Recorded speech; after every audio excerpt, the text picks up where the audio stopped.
Absolument tout le monde procrastine et pour arrêter, il suffit, avant même d'essayer de commencer à travailler, de passer une porte, littéralement.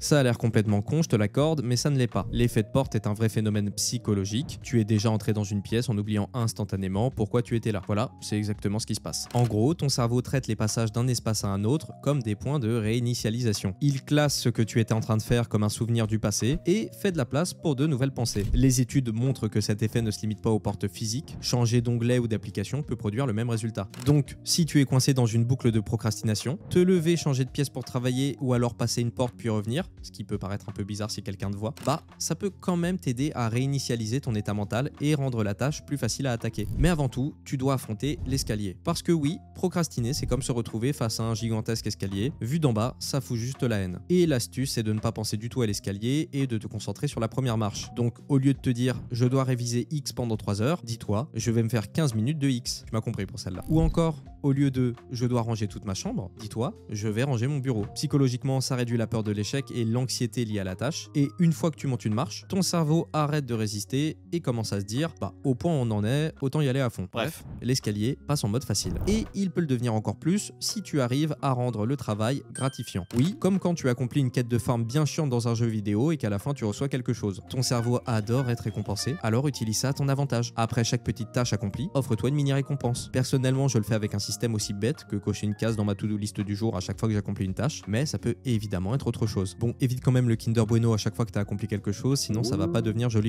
En tout cas, les études à nouveau montrent que des récompenses rapides et satisfaisantes conditionnent ton cerveau à aimer faire les choses en temps et en heure. En gros, si ton cerveau associe le travail à une sensation agréable, il aura envie d'en faire plus. Donc, passe une porte, monte une marche et récompense-toi. GG, tu as arrêté de procrastiner. Et si tu veux arrêter pour de bon dès ce week-end, je développerai le sujet dans ma newsletter de dimanche. Maintenant, arrête de regarder cette vidéo et par pitié, va faire ce que tu as à faire. Salut!